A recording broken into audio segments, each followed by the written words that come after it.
بہنوں، میں ایک موسیٰ علیہ السلام کے زمانے کے پتھر کا واقعہ سنانا چاہتی ہوں۔ موسیٰ علیہ السلام کے زمانے میں ایک دن موسیٰ علیہ السلام کوہ طور پر جا رہے تھے۔ راستے میں دیکھتے کیا ہے کہ ایک پتھر رو رہا ہے۔ موسیٰ علیہ السلام اس پتھر کے پاس ٹھہر گئے اور پوچھنے لگے کہ اے پتھر، تجھے کیا ہو گیا؟ تو کیوں رو رہا ہے؟ پتھر رو رو کر کہنے لگا کہ اے موسیٰ علیہ السلام، جب سے میں نے یہ سنا دوزخ کا ایندھن پتھر اور انسان ہوں گے، جب سے میں رو رہا ہوں۔ اے اللہ کے نبی موسیٰ علیہ السلام، آپ اللہ کے کوہ طور پر جاتے ہیں، میری طرف سے اللہ کے پاس سفارش کر دینا، مجھے اللہ دوزخ میں نہ ڈالے۔ موسیٰ علیہ السلام کہنے لگے کہ آج تو میں تیرے بارے میں اللہ سے ضرور بات کروں گا۔ پھر وہاں سے کوہ طور پر چلے گئے۔ سب باتیں سنائی، پتھر کی بات بھول گئے۔ پھر جب وہاں سے چلنے لگے، اللہ تعالیٰ فرمانے لگا کہ اے موسیٰ علیہ السلام، اس پتھر کا رونا بھول گئے، جو اس نے باتیں کہی تھی وہ بھول گئے۔ پھر موسیٰ علیہ السلام نے اس پتھر کی پوری سب باتیں سنائی۔ پھر اللہ نے کہا کہ جاؤ اس پتھر سے کہہ دینا میں اسے دوزخ میں نہیں ڈالوں گا، میں نے اس کو بخش دیا۔ پھر راستے میں وہ پتھر کے پاس ٹھہر گئے اللہ کے نبی، اور پتھر سے کہنے لگے کہ اللہ تجھے دوزخ میں نہیں ڈالے گا، تیری بخشش فرما دی۔ پھر وہاں سے گھر آئے۔ اگلے دن پھر جا رہے تھے، دیکھتے کیا ہے بہنوں، پھر وہ پتھر رو رہا ہے۔ پھر کہنے لگے کہ اے پتھر، جب تیری بخشش ہو گئی، تجھے خود اللہ تعالیٰ دوزخ میں نہیں ڈالیں گے، آج رونے کا کیا سبب ہے؟ وہ پتھر کہنے لگا کہ اے اللہ کے نبی، کل تو میں دوزخ کے ڈر کی وجہ سے رو رہا تھا، آج میں خوشی کی وجہ سے رو رہا ہوں، اللہ نے میری بخشش فرما دی، اللہ مجھے دوزخ میں نہیں ڈالیں گے۔ دیکھو بہنوں، ایک بے جان پتھر بھی کیسے روتا ہے، کس قدر روتا ہے، اور پھر اگلے دن خوشی کے آنسو کس قدر بہتے ہیں۔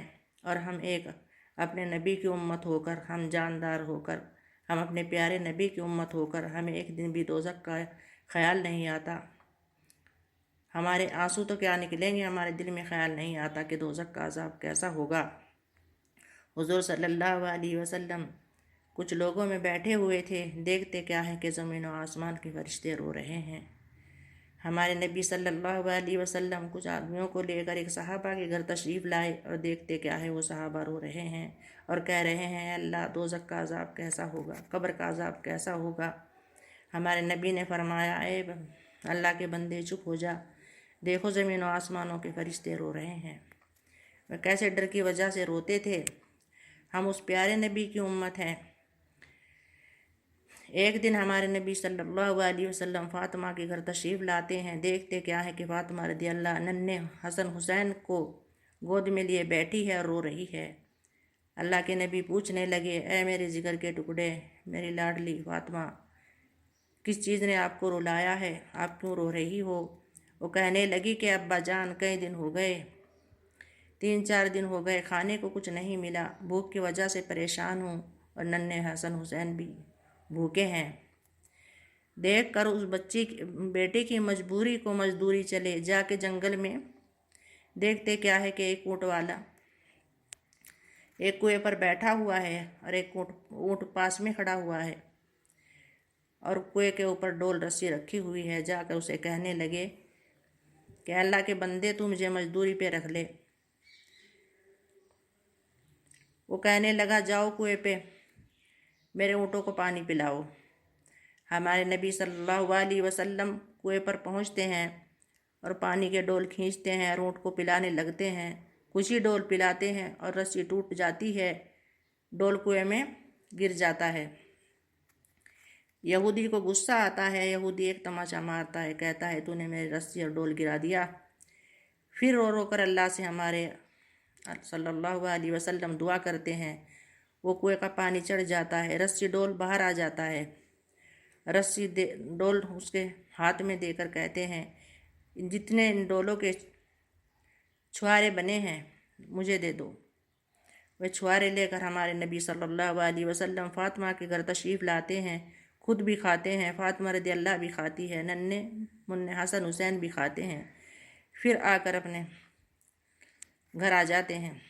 اگلے دن دیکھتے ہیں کہ یہودی ایک چادر میں لپٹا ہوا زار و قطع رو رہا ہے اور پاس میں آ کر کہنے لگا کہ اے اللہ کے رسول، اے نبی صلی اللہ علیہ وسلم، میں نے آپ کے منہ پر تماچا مارا۔ پھر آپ جب وہاں سے چلے، پھر مجھے خیال ہوا کہ اللہ کے نبی صلی اللہ علیہ وسلم تو نہیں تھے، اور میں نے جبھی خنجر اٹھایا، جبھی اس ہاتھ کو کاٹ ڈالا، اور مجھے معاف کر دو اور مجھے کلمہ پڑھا دو۔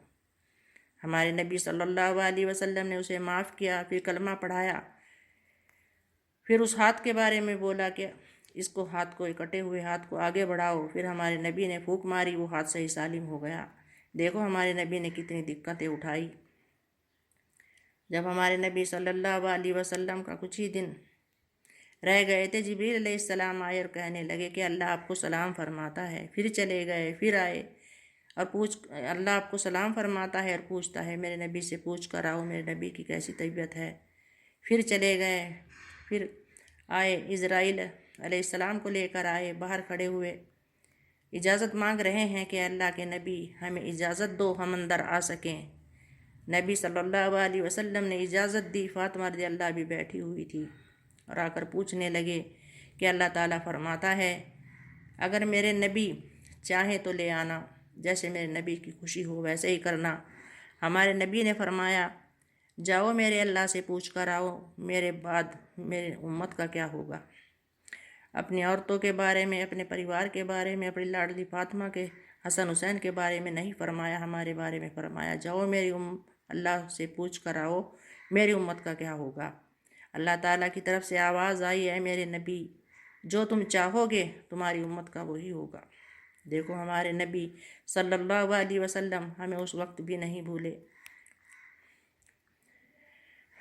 موت کی جب اسرائیل علیہ السلام روح نکالنے لگے، ہمارے نبی صلی اللہ علیہ وسلم فرمانے لگے جتنی بھی سختی ہو سکے دی لیجیے، آج شوق سے، امت میری کمزور ہے، ایسا نہ پہنچانا اسے۔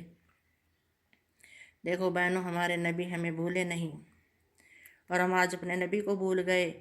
جاتے جاتے یہ کہا اے میری امت کبھی نماز نہ چھوڑنا، کبھی نماز نہ چھوڑنا، کبھی نماز نہ چھوڑنا۔ دیکھو ہم اس پیارے لاڈلے کی امت ہیں جو اب ہم سب چیزیں بھول کر ہم دنیا کی غفلت اور جال میں پھنس گئے۔ بہنوں، ہر وقت یاد رکھنی چاہیے موت کو، دوزخ کے عذاب کو کبھی نہ بھولنا۔ اس دنیا میں رہ کر جتنی بھی نیکیاں ہو سکیں اتنی نیکیاں کما لو، وہاں ایک ایک بول کا، ایک ایک نیکی کی قیمت